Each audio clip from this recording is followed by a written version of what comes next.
the other thing we have to think about, and this is what 95% of people actually look at, 95% of people actually care about when it comes to investing, is performance. Yeah, this is where it matters. How do these portfolios actually compare when we look at them? Now, you hear us talk about this all the time. We love long-term performance, right? So we're not going to look at this over the last month or over the last quarter or over the last 6 months. We actually want to look at it over a number of different time periods. And so what we said is, how do these different portfolios hold up if we look at it over the last 1 year, the last 3 years, the last 5 years, and the last 10 years? And when we do that, it creates an interesting narrative. I mean, it is kind of a stomping in the fact that, but it's not completely surprising, but you can see that VOO for life, which is the S&P 500, has dominated, really. I mean, you look at the 1 year, the 3 year, the 5 year, 10 years, not a period there that the S&P 500 didn't dominate. So that's one of those things that, man, from historically, that if you've been in the S&P, you've been greatly rewarded. That's why also you see it in this 3-fund portfolio, because it's not uncommon that the lion's share holding out of that 3-fund is probably going to be something like a total market index or an S&P 500, where they're going to have a lot of overlap in those funds.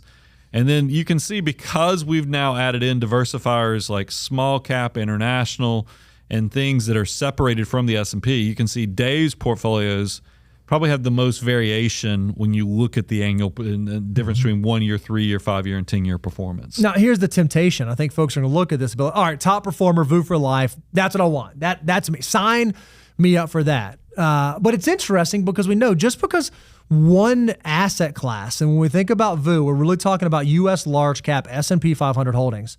Just because it was the top performer over the last year, or over the last 5 years, or even over the last 10 years, does not necessarily mean that it's going to be the top performer moving forward. That's why we have to assess risk in conjunction with performance. Because if we think about the last 20 years, we've shown you guys this illustration before. This is just the Callan periodic table of returns. It shows the return of different asset classes in any given year. And what you can see is that some years, the top performing asset class might be the bottom performing in the subsequent year. You can pick any color on it. You can pick real estate, the red color. You can see that some years it's the best performer, and some years it's the worst performer. You can do the same thing with emerging markets. Some years it's the best performer, and some years it's the worst performer. So when we think about portfolio allocation, we're not suggesting that you have to pick which color is your color and which color you love. That's why we like diversified portfolios, and we can do probabilistic allocations where we assign a higher allocation to the holdings that we have a higher confidence level in, and a lower allocation to the ones we have a lower confidence in. But again, I think the natural bent, the natural tendency for an investor might be, okay, I'm going to look at the one that's near the top the most, and I'm just going to go all in on that. And over the last decade, that would have been VOO. That would have been the S&P 500. Well, I think that there's also, we have to be careful of the season or the recency bias that we're all living in. Is that I think about like Dave's portfolio. Dave came up with this back in the 90s when his book first came out, mid-90s. And I look at, even on this Callan periodic table, if you go look at 2005, 2006, 2007, Dave's portfolio would have crushed it. Because look at what the top performing asset classes were. It was emerging markets. So a lot of those international, and then it's the third one is developed, excluding the U.S. So you can see his portfolio would have absolutely crushed in those years, because you don't see the S&P 500 was much further down. But then you go look at this Callan periodic table, and you look at how often the large cap holdings is in the upper third of performance. And it's almost every year. I mean, there is definitely a recent bias towards S&P 500 overperformance. And that's something we should be very aware of, so that everybody who watches this show doesn't just say VOO for life. You know, I've always heard it. There's a reason it's on social media, is because, Bo, there's a little thing that whispers in my ear, because I've been managing money since the 90s, and we just chose the S&P. We could have done the Qs. If you think about the technology sector, and I think about all the clients or prospects that I dealt with in the 90s, where I had 50-year-olds who were choosing those info and tech funds and other things, because they're like, man, the high flyers is you buy the technology stocks and you really go into that sector. And then the lost period of time after the great .com bubble that kind of popped, you would have sat in the desert for years waiting for the train of opportunity to come back around. We've actually experienced that with the S&P 500. You hear about it called the lost decade. Can you describe what we're talking about when we talk about the lost decade? Yeah, if you look at the return of the S&P 500 from January of 2000, dot-com bubble, all the way to December of 2009, right there towards the end of the Great Recession, total return for the S&P over that time was about negative 9%. It was almost flat over that 9-year period, almost 10-year period. And so if you were someone who would have been investing everything, who would have had everything in the S&P 500, I begin to ask the question, man, what if this lost decade was the decade that I started my retirement? What if in the years that I needed to pull off my portfolio, I had a year like 2008 where intra-year it was actually down 50% intra-year? Could I still stay the course? Could I still have the resolve to stay in that portfolio if all of my eggs are in that basket? If I'm betting on this one asset class, and this is a decade where that asset class is not exactly doing exciting things. Well, and that's why I'm glad you brought up that, a period where, because to have a lost decade, you had to have an extended period of underperformance or something so steep that it skewed the data.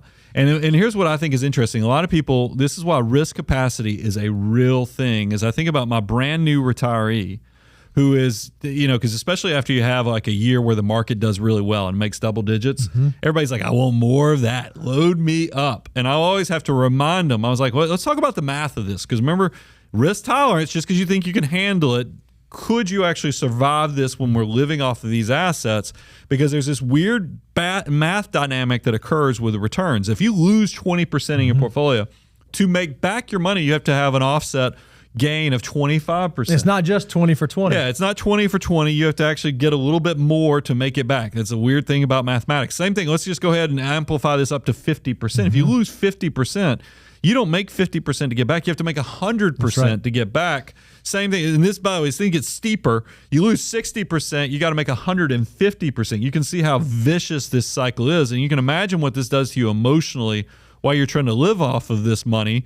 But then even you think about the time component. If we know that markets, you count on a planning and you're hoping you make 8-9% out of your investments, and you know that you have to make 67 to 100% to make back what you lost, that might be 7 to 10 years worth of good growth just to get you back to break even. You might not have the amount of time on the clock to make that work. So make sure you're not sleeping on this concept of risk capacity. All right. So when we think about the performance of these three different funds, obviously VOO has to take the gold star. Over the last decade, it has been the top performer. For sure. I would say 3 Fund gets the silver medal, and then Ramsey obviously takes the bronze. So when you see this, it's kind of mixed. And when you think about this, it's not like there is a clear winner of which portfolio is absolutely best and what portfolio makes the most sense.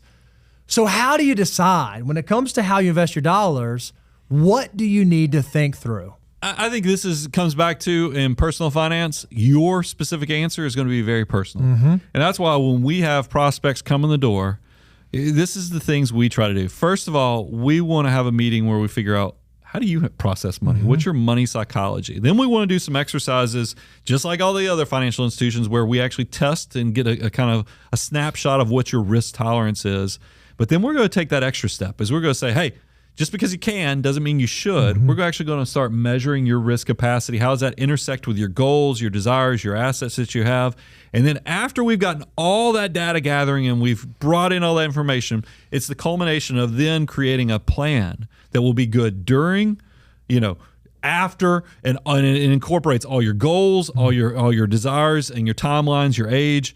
All of that is going to be accounted into our plan of how we manage your money. And I would encourage you to do the exact same thing with your finances. Don't let somebody sell you something on social media that's going to be the end all, that's not an actual personalized decision. That's exactly right. You can do this very thing for yourself. So when it comes to designing your portfolio, focus on the things that you control. We often say that your actions are way more important than your allocation. Don't spin all of your wheels trying to figure out, do I put 1% here, 1% there, 1% here?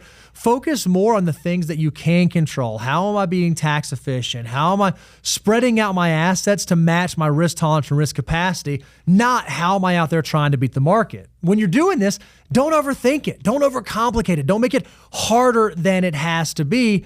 And when you do that, it allows you to actually focus on the things that move the needle, like what is my savings rate? How am I putting my money to work? And the beautiful part is when you do this, when you keep it simple, it doesn't have to get complicated. It doesn't require a finance degree to be able to do this for most investors. Most investors can apply this methodology to their portfolio. What's beautiful, Brian, is the financial world has actually made this even easier than ever.